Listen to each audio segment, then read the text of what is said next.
So I'd love to start, because you all have this, I mean, you have so much, there's so many directions we can go, and you all have so much wealth of experience. But I'd love for you to start by sharing with us just kind of those traits that you look for in this new leader that we're talking about, what qualities and traits and what really inspires you. You want to start, Anne? Sure. So for context, I'll tell you guys what True does. So True Ventures, we invest in very, very, very early stage companies. So we invest essentially when someone has an idea and has maybe made a little bit of progress on that idea. Checks between $250 to $3 million. So we're on the very early stage. So what we look for in a leader is we look for someone with deep experience and some sort of unfair advantage. So it definitely matters that you have relevant experience to what you're going to do. But as far as a characteristic of who you are, I think one of the most important things is that you have high emotional intelligence and you also have grit. Because the reality is, having founded 2 companies myself, the reality is it's not easy to be a founder. It's a very lonely job, and it's also a very difficult job. The path to success is definitely not always up and to the right. And so I think the most important thing is that you keep going. The most important thing is that that you believe and that you have the fortitude to understand and be self-aware about who you are and the challenges that you have and the challenges that your business has, but also that you have the commitment and the grit and intelligence to keep going when the going gets tough and to inspire your team to do the same. How do you know? How do you know that? Like when you're, how do you get that sense when you're sitting in front of someone? So unfortunately for women and for people who are not as connected in the Silicon Valley ecosystem, a lot of it comes from networking and from referencing. And that's not to say that, but as a general rule, the reason that we invest in someone is because we have checked them out, right? We make fairly few bets in each fund, and we want to make sure that those bets are successful. And a lot of the ways that we do that are we ask people, most of the people we invest in have had some reasonable career, and we ask for references. And that's one way. Another way is to have the discussion and to point out, in an entrepreneur's pitch or when you're doing diligence, things that you see as problems, and to see how they respond, right? To see, are they defensive? Are they, do they go and do homework? So there, I think, are many different ways. But I think, unfortunately, for good and bad, the reality of what we do is there's a lot of risk, and you don't always know. Just because someone was one way before doesn't mean that they're going to be that same way next time. So there is definitely a lot of risk, but that's kind of why we do what we do, because we're okay with that. Yeah, thank you. I'll give you my answer in terms of the journey of what it used to be and how it's evolved to today. It's a much simpler heuristic today. But what it used to be when I first got in the business in 2001 was coming up with tight frameworks and heuristics and even quantitative scoring by school and cohort and exit value achieved, and even had it down to this formula of the perfect repeat founder has had one moderate win, one failure, and is on their 3rd try. And then all these different things and frameworks and trying to be as precise as possible, and I've thrown all of it out of the window. Right now, it basically boils down to, and this might be revealing of how much a hippie I'm turning into, but it's basically just an energy thing in the sense of... Wow.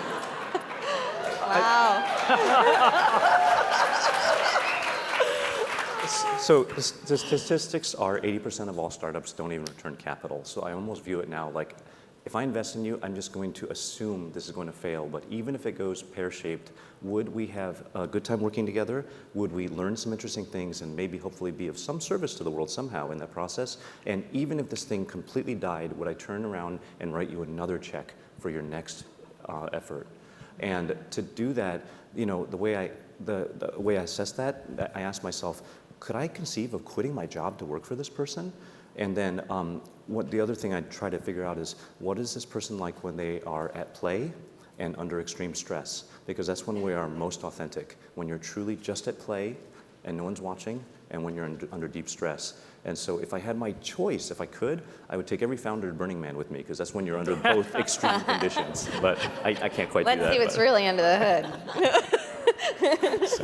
So it's sort of that energetic bond, and where that kind of also evolves to is, does the founder have a sense of their mission, sort of their why?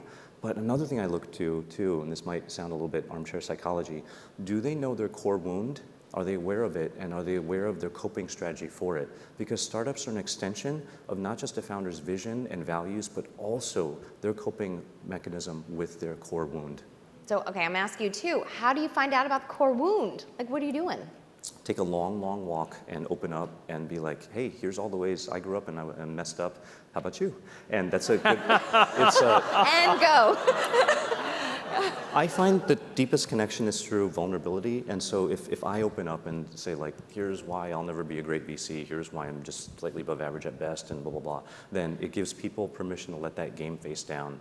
And man, I wish I could do it in the boardroom because I hate board meetings. Everybody adopts this thing I call the gunslinger stance. And it's like they're looking for signs of everybody and they're saying their statements, you know, seeing who's gonna roll their eyes and they're all armored up. And the thing is, the most authentic things are when you just take that armor off. And so sometimes you have to kind of get out of the boardroom to get that, because in pitching, we all know how to say the perfect thing and it's all well-oiled, but it's the least authentic time in the world, so, but, you know. Yeah, thank you.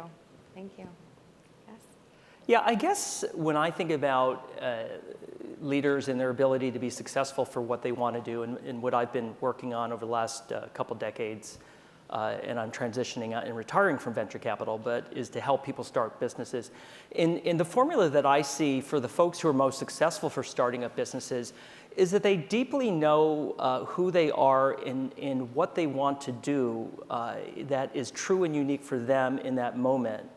And then they do the work to collect the insight as to whether they have the right resources to be successful for that moment. I actually believe that most entrepreneurs can meet people and get counsel to figure out to launch a business that will likely succeed. So I think most businesses can succeed. That doesn't mean that they will be venture-backed businesses. They won't become as big as LinkedIn. And then that's where venture can be problematic, in that venture wants companies to be very large. So you may have a wonderful business and a business opportunity, but it won't be large enough for the structure of venture capital. And then if you got venture, it would fail. But I think you start with the first point of what really matters, what's why for you, who are you, and how are you different? And I think in this climate, in that there's so many businesses starting, what's most important is understanding how you're different. If you are competing against larger companies and you're similar, it will be very hard and expensive from a marketing standpoint to get traction. But everybody's different, and I think the best, easiest way to be different is to be true to yourself. And so I think the entrepreneurs that are successful know themselves, are open for learning more about themselves, and then they have some purpose that can transcend what their idea is to be able to attract other resources, to join in that shared mission. And then it will reach some degree of success if it's thought out, and that's the journey. That's the beginning of the journey. Thank you. You know, and Tim, you mentioned that most startups fail, right? Most of them don't make it.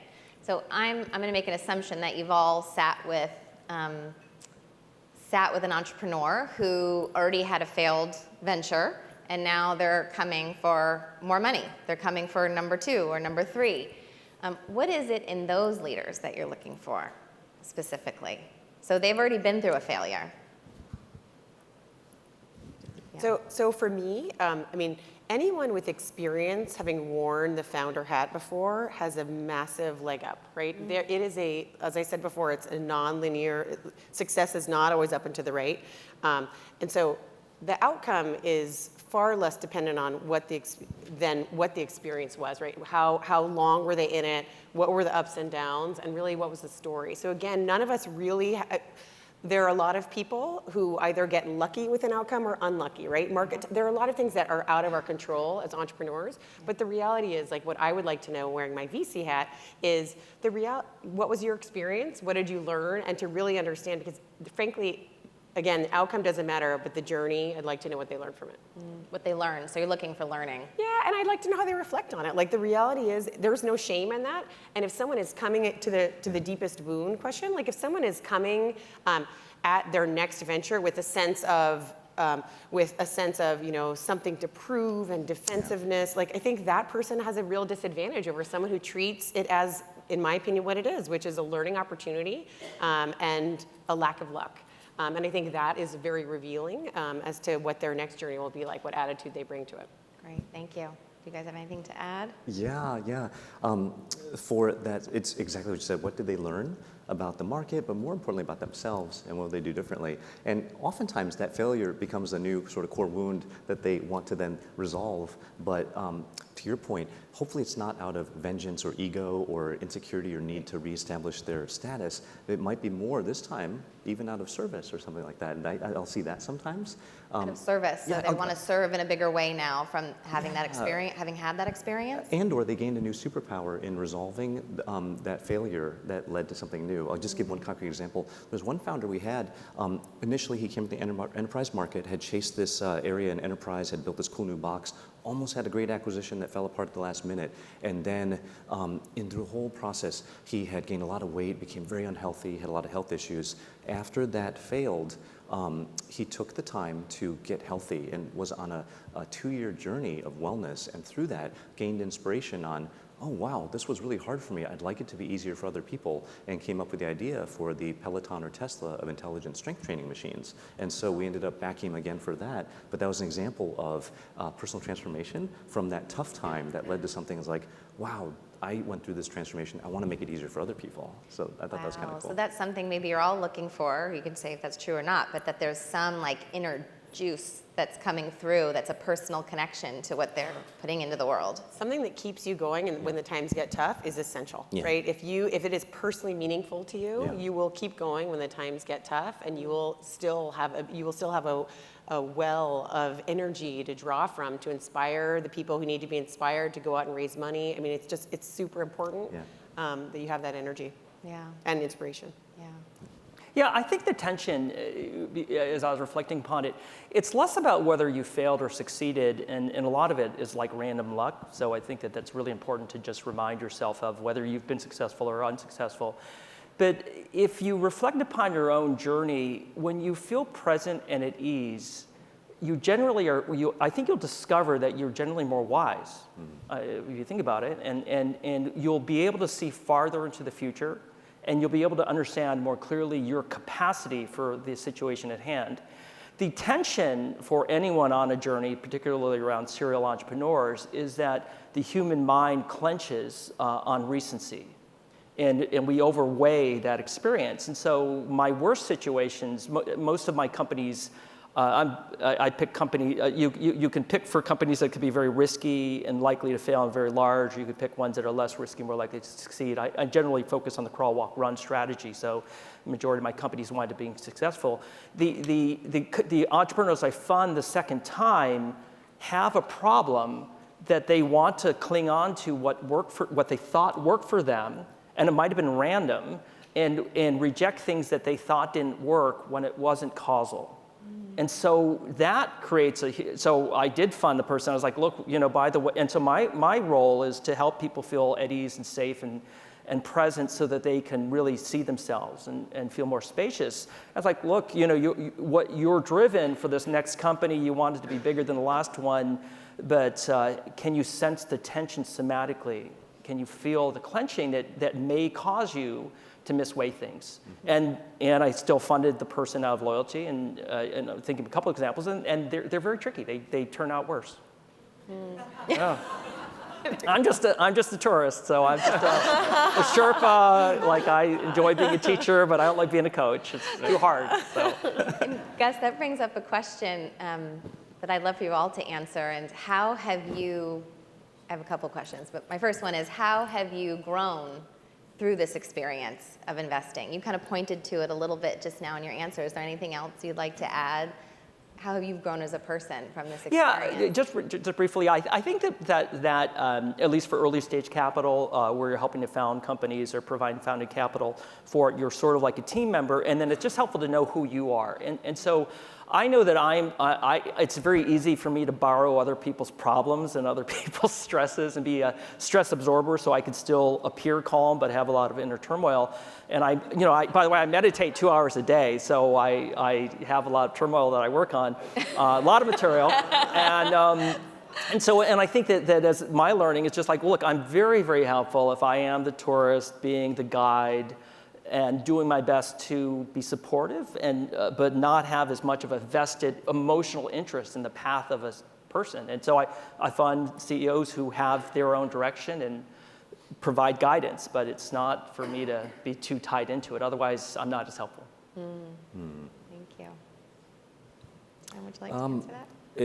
I think fundamentally changed me as a person in a struggle. And what I mean by that is, most of my almost 20 years in venture capital, I think I secretly felt a bit like an imposter. And I always didn't feel right about something. I didn't know what it was until just these last few years. I've been more in my own self-growth. And I think what it was is that all we ever talked about in partner meetings were the outcomes, what we expected, the exit, the valuation, and that just didn't feel right. It felt too much of the symptom as opposed to the mission.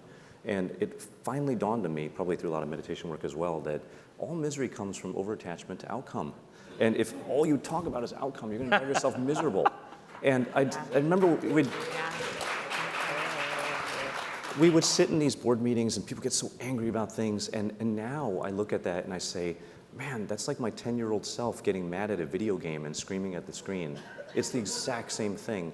And so what I've really focused on more is that notion of just falling in love with the process. Like, how do you find flow in building the company and that product and building a service? And the odd part is it's learning to be detached from those signals like, you know, valuation and outcome and target exit, which is so ironic because the purpose of VC funds is to drive exits. And so I've kind of learned to let go of that a bit and just focus more on, are we truly at play and are we at service? And I think, you know, an easy way, if you're truly servicing your customer, all the good stuff will happen, you know?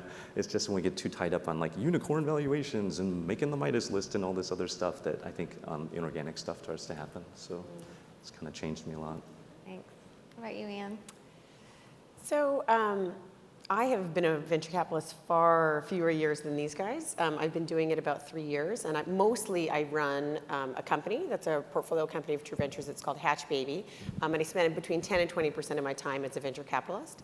And I've become a venture capitalist in a really interesting time with kind of the awareness of something that has always been true, that there are way too few women in this profession, both on the venture side and on the founder side.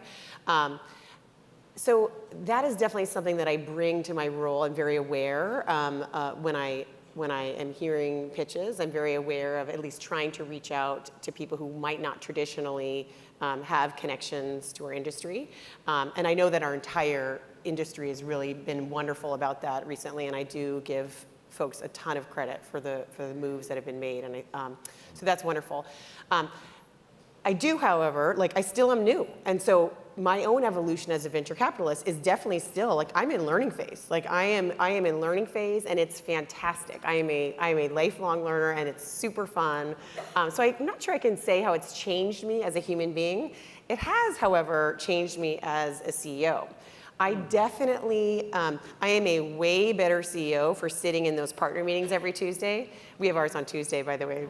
We're different. We want to be different than other venture firms. That's a good idea. Anyway, so I have become a better CEO, and then I realized a couple things. I realized that number one, you always hear that failure is part of the deal, but the reality is, as a CEO and a founder, that's never going to be you, right? That's completely scary, because if my company were to fail, that means I failed. And that is, it just comes with, it's a really scary thing as an entrepreneur and as a CEO, and a little less scary your second time around. But that said, I think I've realized on the inside, it truly is no big deal when things fail. It truly is from the insider's perspective. And I have an amazing partnership. But I don't think it's different. I think it's built into the process. So it's really freed me up emotionally as a CEO to feel luckily we're doing really well, but there's something about it knowing that it really is not a big deal. And so I can make those bets and I can take those risks as a CEO. And then the other thing it's done for me as a CEO is I just have way more exposure. We're one of the biggest investors. We were the biggest investor in Ring, and we're a big investor in Peloton, which are very related to my company. And not just those two, but there are many, many examples, even in pitches that we see, where I think, oh, I could apply that to my business. And so my growth has really probably come more as a CEO and also as a human being in that I am definitely in the minority, and frankly, I still do feel a little bit like an imposter, partly because I'm new at it and partly because of my gender. Anyway, those are probably my two biggest learnings. Thank you. And diversity has been a wonderful theme all day today, and I wonder if you could all speak to what you're hearing, behind the scenes. It's really up in the culture, certainly in investment. What are you hearing behind the scenes? What are the conversations that are going on about diversity overall? I'll let someone else start, Yeah. but I would love to. I'll let you guys start. Well, I think that the way to get traction that's enduring is to provide a narrative that is true, that is complementary and incremental to the existing narrative, and then build upon that. And so the narrative that's really working well in venture capital is that diverse points of view lead to very big successes, and it leads to better management and better leadership. And so from that point of view, and I've been using as a mantra just from a formation standpoint, how are you different? If you're different and you can broadcast that, many people will reject you, but you could find your own tribe, and that tribe will help lift you. And so that is just a truism. And so if you were saying a priori, we're going to cut off the number of women partners, Trinity has some of the most, a very high percentage of women partners, or women we fund, or minorities and such. Those are also economically advantageous and are aligned with the traditional goals, while also mapping into the inclusivity that I think that many people really take to heart and are glad that it could be more closely aligned with the business model. Thank you. Yep. We actively seek, partners and investment professionals who are women, and for many of Mayfield's, I guess, almost 50 years in business, we've had women partners and principals, and we are actually making it a high priority to hire the next generation who are women. And it's been discouraging not to have more of that in place, but it always remains a priority. I'm very proud that many of our CEOs and founders are women as well. But I think, something I'd be keen on is also demographic diversity too, like folks who come from blue-collar backgrounds and not Harvard and Stanford and not the coasts, and maybe more from middle states and things like that. So we've also had investment practices overseas as well, and that gives a global perspective. But this matters a lot to me because we're facing unprecedented centralization of resources, power, market capitalization, everything else, and the wealth disparity is bigger than ever. And I'm keenly aware of feeding into that system. And so another kind of bottom line I look at is this inventing new types of jobs or opportunities for folks as well? Because otherwise, a lot of the technology we invest in, it's built to automate and remove, jobs. And so we have to invent new forms of meaning and work for people out there too. So that's yet another form of diversity we have to think about. Thank you. I think it's a great point. Yeah, diversity matters. Diversity matters, period, full stop, for sure. For me, like I said before, this is a really wonderful time that we're shining a light on the challenges around diversity. And I do think that it's very important to recognize that most of the challenges that we have with diversity are, in my opinion, not because anyone is trying to keep some population down. I think they exist, of course, but there are very few bad actors. There are, however, some systemic, there's unconscious bias that's very real. There are systemic things, there are cultural things. There are a lot of things that get in the way, in particular, women in venture capital and entrepreneurship are near and dear to my heart.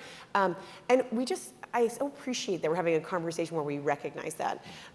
I do also think it's very important to recognize the substantial efforts that people are making, particularly in light of the stuff that's coming out now, but also, in my opinion, I think lifelong. Like, people recognize that it's an important thing to have a diverse to have diversity, period. So I do think that's really important to recognize, and I do think that as a woman and as a mom of a young 15-year-old girl, I think it's just part of it's incumbent on all of us to be examples and to encourage our sons and our daughters to do whatever it is that they are passionate about.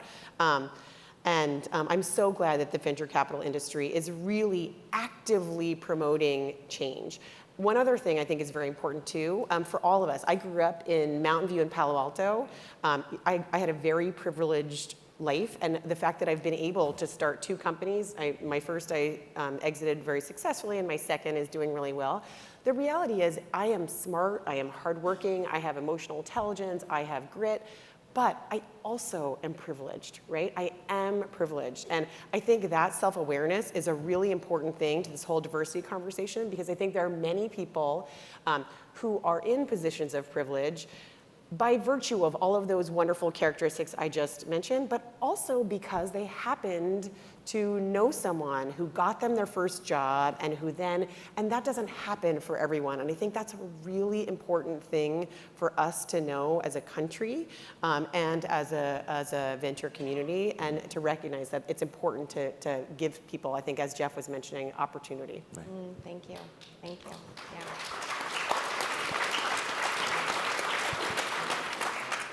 I'd love for you, we only have a couple more minutes. I would love for you, if you had an investor, not investor, if you had a potential entrepreneur sitting in front of you and could give them a few words of advice before they left your office, what would you share?